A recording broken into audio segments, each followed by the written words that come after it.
terakhir saya kasih kesempatan Anda di acara ini untuk menyampaikan apapun yang Anda anggap penting untuk disampaikan kepada siapapun yang menonton acara ini tentang kekhawatiran kalau Anda jadi presiden, Anda akan pro Islam radikal, Anda akan hentikan semua program-program pemerintah yang sedang jalan, tentang kereta api cepat yang juga mungkin terancam, ya, dan seterusnya dan seterusnya. Kekhawatiran-kekhawatiran yang selama ini muncul ke permukaan kalau seorang Anies Baswedan jadi presiden. Adakah sesuatu yang Anda mau sampaikan kepada orang-orang yang khawatir, orang-orang yang berusaha menjegal Anda, orang-orang yang berdoa semoga Anda tidak jadi presiden? Adakah sesuatu yang Anda mau sampaikan? Saya mengajak kepada semua untuk menggunakan informasi secara lengkap, mengajak untuk objektif, dan menggunakan common sense, akal sehat di dalam kita menilai. Saya percaya bahwa kenyataan itu akan berbicara jauh lebih kuat daripada pernyataan. Dan apa yang sudah kami karyakan di Jakarta kemarin, itu jadikan itu sebagai basis untuk melakukan penilaian. Bukan hanya kata-katanya. Misalnya pidato, ya cek aja kenyataannya. Jadi lihat kenyataan itu dan kekhawatiran-kekhawatiran yang dihembuskan itu sudah dihembuskan sejak 2017. Dan saya sudah bertugas di Jakarta selama 5 tahun. Silahkan dicek apa kekhawatiran itu terbukti. Kalau kekhawatiran itu tidak terbukti, maka harus dibatalkan. Bila ada tudingan tidak ramah pada minoritas, kemudian diskriminatif, kemudian apapun lah itu, label-label itu, lihat di Jakarta. Dia udah 5 tahun bertugas. Kalau dia belum bertugas, maka boleh dicurigai pakai tudingan itu. Tapi kalau dia sudah bertugas, lihat kenyataannya. Apakah justru ketika bertugas mengayomi semua, menjangkau semuanya. Jadi itu yang terkait dengan kekhawatiran-kekhawatiran. Program juga sama. Program baik diteruskan, dibesarkan, dikembangkan. Itu prinsip. Dan ketika program bermasalah harus dikoreksi, lakukan koreksi seperlunya. Jadi kita objektif di situ. Kenapa? Ini kan bukan selera pribadi. Ini amanat dari rakyat. Dan itu juga yang dikerjakan di Jakarta. Boleh dicek kenyataan di Jakarta. Nah, lalu tentang kedepannya, saya melihat bahwa kita harus menomorsatukan tema kesetaraan di dalam kebijakan-kebijakan kita. Sehingga pertumbuhan ekonomi yang tinggi ini dirasakan oleh rumah tangga di Indonesia. Bukan hanya angka pertumbuhannya tinggi secara statistik, tapi rumah tangganya juga merasakan peningkatan kesejahteraan. Karena bisa sekali terjadi pertumbuhan ekonominya tinggi, tetapi yang merasakan hanya sebagian. Kita biasa sebut itu sebagai ketimpangan. Nah, ini harus dibereskan.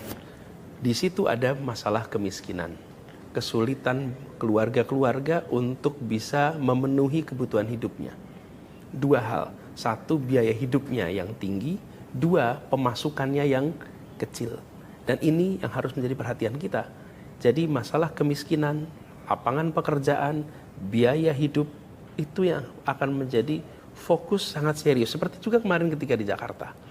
Lalu terkait dengan pemerintahan, kita ingin agar meritokrasi dikembalikan menjadi prioritas utama di tubuh TNI, di tubuh polisi, di tubuh ASN.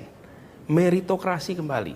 Jangan sampai karir dari mereka-mereka yang berseragam, baik ASN, TNI, polisi, itu karirnya tidak mencerminkan prestasinya. Karirnya mencerminkan prestasinya, bukan karirnya mencerminkan koneksinya.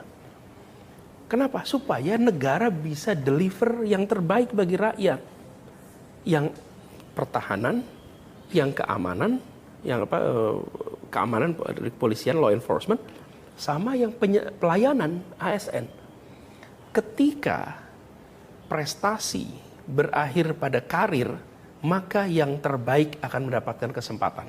Dan kalau terbaik dapat kesempatan, rakyat juga yang mendapatkan kebaikan. Nah, jadi pemerintahan harus pemerintahan meritokratik.